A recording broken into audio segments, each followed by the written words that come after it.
Alrighty, so we have an enhanced risk today for parts of northeastern, north central, and even parts of northwestern Kansas for Monday, June 8th, 2026. Definitely one of the more substantial threats for severe weather today and severe potential that I have covered. As always, we will start out by analyzing the SPC categorical outlook. Sorry. Anyway, for day one. Also, a little note, I am getting this video out a little bit later because I was waiting for the 11:30 a.m. Outlook to come out, and it wasn't updating really, and it didn't update till like about a little bit ago. But anyway, that was just a little note on why this was being uploaded later than usual. Anyway, so yeah, we have that in kind of enhanced level 3 out of 5 risk here. And again, I cover mainly only the Kansas side of these severe events usually. So that's really all I usually talk about. Again, if anyone wants me to discuss any other areas or any other states or something like that, I could definitely look into maybe doing that. But yeah, anyway, so we have that enhanced risk, that little 3 out of 5 for these parts of Kansas I just talked about. And then we have, let me switch up my colors here. Then we have a level 2 slight risk here for parts of like extreme northeastern Kansas, parts of northwestern Kansas, into central, and even kind of starting to get into parts of southeastern Kansas here. Don't mind my drawing. Anyway, I'm just gonna begin to kind of highlight some of these areas here. So, and then we have a marginal risk extending outside of that into parts of southern Kansas and covering basically the rest of southeast Kansas here. So let's take this off here. All right, so let's start by looking at our tornado threat. So we have really two areas of tornado potential here. We have a hatched area in Colorado, but again, I'm not as overly focused on that area of potential there. And then we have this kind of 5% non-hatched tornado risk right here for parts of north, and let's go like north central, northeastern Kansas, maybe some parts of northeastern Kansas, but mainly north central, and yeah, mainly really north central Kansas. So we have that 5% tornado risk there. And then we have a 2% kind of surrounding that. So let's see here. Try to draw it here. Oh, no, bad drawing. Hold up. There we go. So yeah, then we have a 2% kind of surrounding that here. So there we go. And then there we go. There's the state border, the state line there. So yeah, we have that 2% risk kind of getting into portions of western Kansas, northwestern Kansas, into parts of northeastern Kansas. What just happened? That's weird. Okay. Nope. There we go. Okay. So yeah, then we have that 2% tornado risk, even clipping some counties in kind of southeastern, south central Kansas, some of those areas. So yeah, that is our tornado threat today. Wind threat is probably one of our main risks today.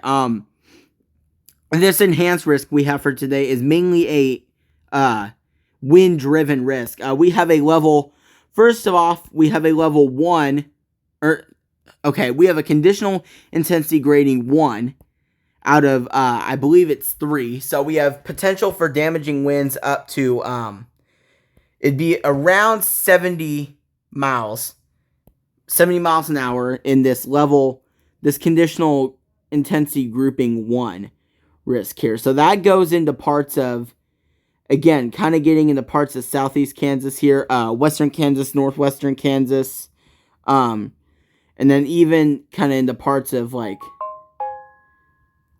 kind of east central Kansas, even west central Kansas, some of those areas. And then here is our big driver here, for kind of for today, or our big risk area for today. We have this SIG 2 risk here, which this is for winds up to 80 or 85 miles an hour. I can't remember exactly, but kind of setting here in, hold up here. That one kind of sets kind of north central Kansas, kind of that vicinity. Some of those areas, Salina, really Salina is like the only major city kind of set in that area. But anyway, yeah, so we have a lot to dig into here. This may be a slightly longer forecasting video than I would usually make, but we definitely have a lot of details to kind of dig into about this severe weather risk. So I'm gonna go to my model and kind of start taking a look, and we'll start breaking this down here. So yeah. Okay, no, so I guess we're not going to quite break this down yet because I forgot about the hail risk. Sorry about that. Anyway, for our hail risk, we have kind of a level, or a 5%. Yeah, 5% hail risk extending through parts of southeast Kansas here. So much of eastern Kansas, northeastern Kansas, north central Kansas, even back into parts of southwestern Kansas here. So I'll go ahead and outline that there. There we go. So yeah, there's your 5% risk there, even kind of getting over into western Kansas. And then we have a 15% anyway, oh whoa, sorry. I heard something there. Okay, anyway, my bad. We have a Sig 1 hail risk here. So this is parts of western Kansas, into parts of maybe northwestern Kansas, kind of central Kansas, that vicinity. And we even have that hatching area for parts of our 5% hail risk here. And then we have a hatched 15% hail risk here. So, yeah, that is for hail up to 2 inches in diameter there. So anyway, and, yeah. So that is it for our basic breakdown here. So now we're going to kind of jump into looking at some of the models here, and yeah, we'll see, kind of break this event down here.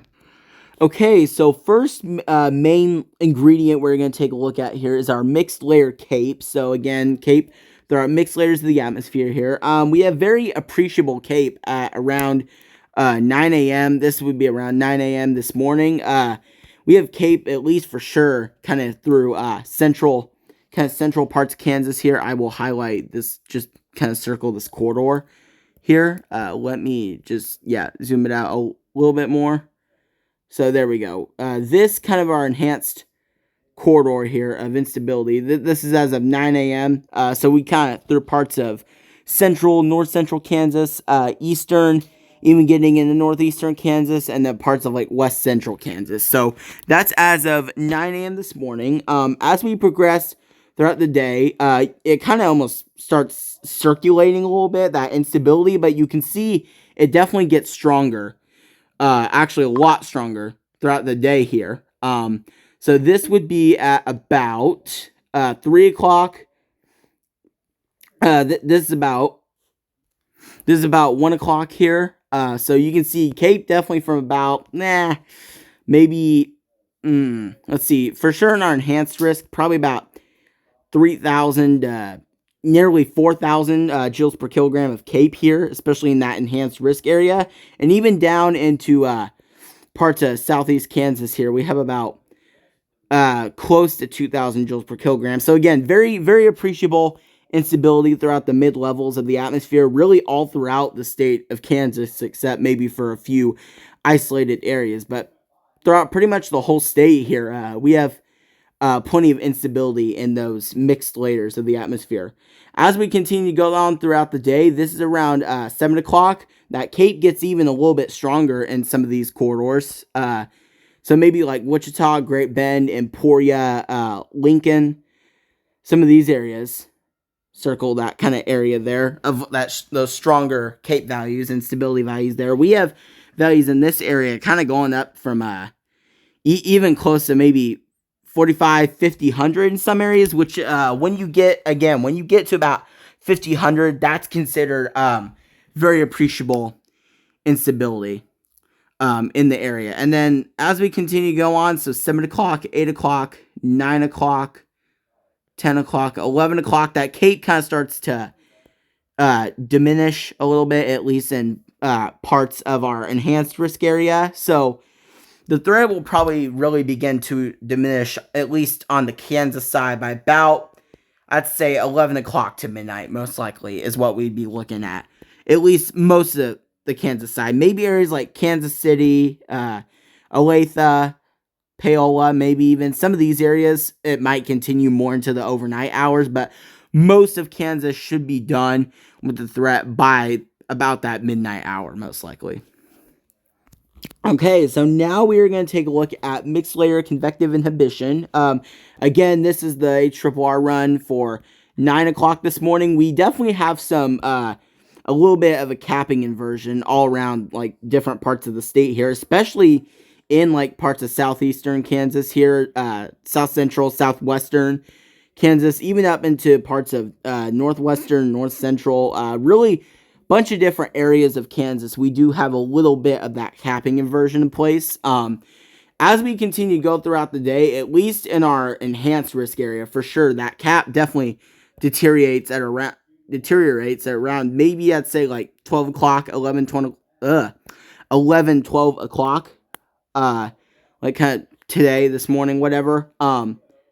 So yeah, and then eventually as we continue going throughout the day, that cap kind of deteriorates out of the area, and I don't think that we will be dealing with as much of an issue there. Maybe a little bit of weak capping inversion, or maybe a little bit of a capping inversion throughout the day, out here in like Garden City, Glibberell, Pratt, some of those areas, Great Bend maybe even, but I feel like most of the state, we probably will not have a major cap in place, which would allow probably for convective development to get going, not too terribly like hard for it to get going, especially like I said, this enhanced risk, slight risk, some of those areas there. And then if we continue going throughout the day, this is about 6 o'clock, 7 o'clock.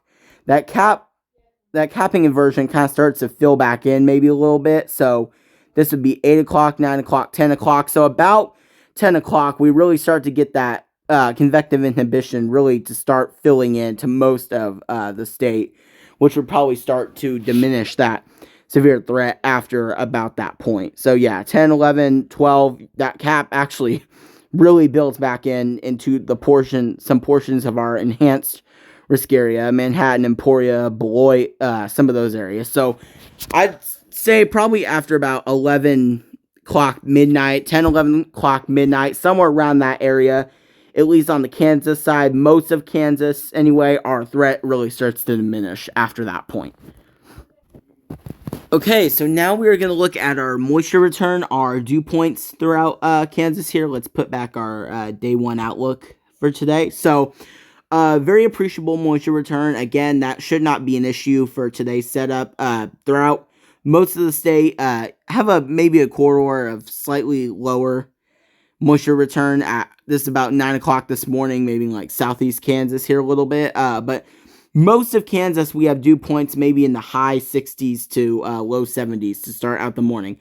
As we continue to go throughout the day, that moisture is still very appreciable for storm development and sustained storm development. And then after about maybe 10, 11 o'clock, we kind of start to get some maybe slightly lower moisture content into parts of Kansas here. Again, especially that enhanced risk. I'd say still somewhat favorable moisture, but obviously, I mean, the storms that do develop would probably most likely use that moisture content up, which would in turn probably lower those moisture values a little bit. So yeah, again, I'm still on track with probably saying after around 10, 11, maybe midnight or so, somewhere around that time frame, our severe threat would appreciably start to diminish throughout most of our today's corridor risk area.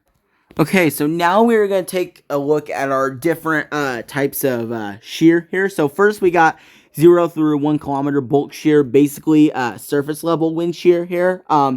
Again, to start out the morning, we have a little bit of shear noted kind of, again, southeast Kansas, south central through parts of southwestern Kansas. Much of our higher corridor of severe weather risk area today is kind of uncovered by that. As we continue to go throughout the day, it really begins filling in to our enhanced risk area by about 7, maybe 7, 8 o'clock or so. So this is 6 o'clock. So actually parts of this risk area, it starts to kind of increase slightly by about maybe 6 o'clock or so. And then as we continue going on throughout the night a little bit, actually closer to what I would say would be the end of that severe threat, or nearing the end of today's severe threat, our shear definitely starts to increase noticeably. I mean, we have shear from like around maybe like 25 to even on a higher end of up to like 50 knots, which 50 knots of wind shear is very appreciable for supercellular storm development.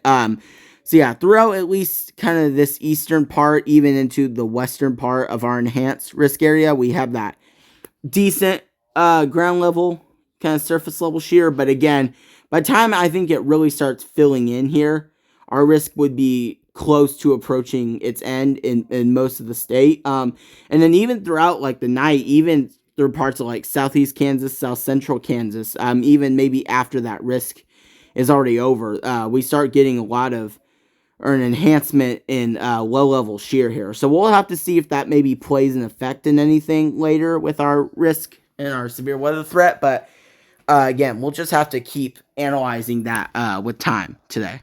Okay, so now we are going to take a look at 0 to 3 kilometer bulk shear here. Again, starting out the morning, very low 0 to 3 kilometer bulk shear, which is kind of which would kind of make sense for the time of morning, maybe. Again, as we continue to go on, that shear kind of starts to maybe slightly uptick a little bit and starts to build into our enhanced and our slight risk area here about what would be about 4 o'clock, 4 or 5 o'clock or so. And then as we continue going out, so throughout the early evening, so this would be about 6 o'clock here, we have shear varying from about 35 maybe to even 45, 50 in some isolated areas, which again, that is considered kind of like minimally favorable for some supercell structures. So once you get to about 35, 40 knots-ish, you can start getting some of those supercellular like structures with that level of bulk shear. Again, as we continue progressing in through the night, as our threat kind of starts to diminish here a little bit, at least based on the amount of convective inhibition, we'd have, again, we start to get an enhancement of that bulk shear throughout kind of parts of our enhanced risk area here. So Emporia, Manhattan, Concordia, Lincoln, even Great Bend, some of those areas. So again, we'll have to see if that plays a role in how the severe threat actually ends up playing out tonight. This would be about midnight. We really have some of those areas of enhanced shear, kind of isolated enhanced areas here, up to even like 50, 55 knots, even some readings of maybe up to 60 knots, which is very, very favorable bulk shear. And again, we'll have to see if that plays any kind of role in how the severe threat evolves tonight. And even throughout, again, later parts of the night after the threat will most likely be over, at least on the Kansas side of things, we still have some kind of leftover, decent, at least, bulk shear throughout most of the area. So now we are going to take a look at our last parameter here, at least for today's video, basically. Our 0 through 6 kilometer bulk shear. So again, this is shear throughout, like, basically varying levels of the atmosphere now. So we covered our surface, mainly our surface level shear, really, our kind of mid-range, I guess, data of bulk shear. And now we're covering all the way from 0 all the way up to 6 kilometers here. Again, starting from 9 o'clock this morning, the 15Z run of the HRRR. Again, kind of a similar look here. That shear really starts to fill in, I would say, around even like 10, 11 o'clock to noon. We're starting to get some of those readings at about 40 to 45 to even maybe 50 in some of these areas here of our enhanced risk area, kind of maybe through here a little bit. So yeah, this is noon here. As we continue progressing through the afternoon, those higher values kind of start to fill in here. I I will say what is kind of an interesting look here is around like the Phillipsburg, Hayes, Lincoln area. Let's see, get some more of these towns. Stockton, Norton, Osborne, some of those areas we have actually very elevated wind shear throughout these areas, even upwards of like maybe in some isolated spots 85 to like 90 knots, even up to like potentially very isolated 100 knot amounts, although I don't think that would be very widespread at all and may just be a kind of coincidence in the data, I guess, if you want to call it that. But very, very, very appreciable shear, at least based on this model here for parts of that enhanced risk area all the way up through, I would say, even to when the threat appears to be coming to an end around 11 o'clock tonight, midnight. But again, we'll have to see if that shear plays any kind of role in maybe extending that severe threat through the rest of the night tonight, or we'll have to see if that has any effect on it. But again, very, very favorable shear basically throughout the whole day and even maybe into the overnight hours as that higher corridor there kind of begins to, or continues to push east here across parts of northeastern Kansas here. So yeah, I would say average here from about that higher corridor probably starts actually pretty early, or maybe from about like 6 o'clock here, 6 o'clock this evening. So yeah, about 6 o'clock this evening, maybe all the way through even let's see here, all the way probably, well, really throughout the whole night. Really, we have some enhanced bulk shear here in some of these areas, and even into parts of our slight risk here and our even marginal risk, we have maybe some modest shear values here kind of in some of these areas here, but mainly I am definitely looking obviously at that enhanced risk corridor or enhanced risk area for those higher values of bulk shear there. Okay, so now we are going to take a look at radar, our ARRR precipitation type reflectivity here for today's threat. So let's put back our outlook for today. Okay, so this, again, 9 o'clock, 10 o'clock, 11 o'clock, 12, or no, 1 now, 2 o'clock. 2 o'clock, I would say, is when storms maybe begin to try to initiate across parts of north central to parts of northwestern Kansas here. So like Phillipsburg, Hayes, and even into parts of like southwestern Nebraska there. But again, more focused on the Kansas side of things here. But again, I really think that storms will probably start to initiate, at least according to this model run, about 2 o'clock in the afternoon, 1 to 2 o'clock. And then we'll have to see here if these storms sustain themselves, which it looks like they do. They kind of upscale over time here. So this would be about 5 o'clock tonight. They kind of start to upscale a little bit. And then potentially into like a small mesoscale convective system here. And then about 7 o'clock, 7 to 8 o'clock is when they really start to kind of maybe bow out a little bit even and start to really kind of turn into that really windbag threat there. So those really high winds could potentially be a threat by about 7, 8 o'clock tonight. And then they continue moving through areas like Manhattan, Emporia, Lincoln, Beloit, and then start to push into northeastern Kansas around maybe around 10 o'clock or so. So yeah, they start to push into areas of northeastern Kansas here, and you can definitely see that we got that very appreciable, at least like for a wind threat anyways. We have that Boeing structure there, kind of that mesoscale convective system here, present at about, this would be 11 o'clock. So it looks like that convective inhibition would most likely not be an issue for tonight's threat, as these storms would appear to sustain themselves. And then they start to push into parts of even like east central Kansas here, and even looking at areas like Garnett, Burlington, Ottawa, Paola, and it starts that Boeing segment here of that kind of line, that Boeing part here really starts to push into the Missouri side by probably about 1 a.m. to midnight or so, around that time frame, probably about 1 a.m. Around that time or so. Again, obviously these models are just an estimate, so you can't 100% go off of the readings. This is just an estimate of where everything will be and, what everything could look like around these times. And we even have more storms beginning to fire up around places like behind that, even around places like Norton, again, Hill City, Phillipsburg, kind of maturing a little bit, which I think these could definitely pose maybe a hail, maybe a wind threat too. Now to look at our tornado threat here, let me put back our day 1 tornado here. So again, this is where our 5% tornado risk area is at for Kansas here. So Manhattan, Concordia, Smith Center, Stockton, Minneapolis, some of those areas here. Our tornado corridor will probably happen in the early stages of some of these, most likely what would be probably supercellular structures. So I'd say a short window maybe of that more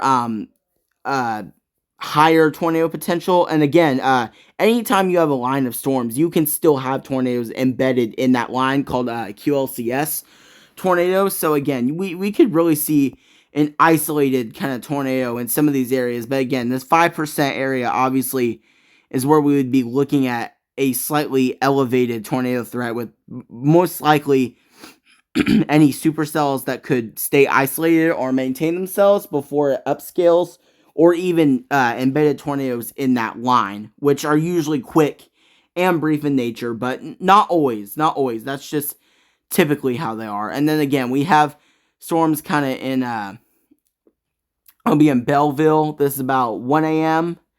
And then those kind of maybe start to weaken a little bit, and this line also starts to weaken as it really pushes into Missouri here. So again, I think that covers most of the severe threat for today.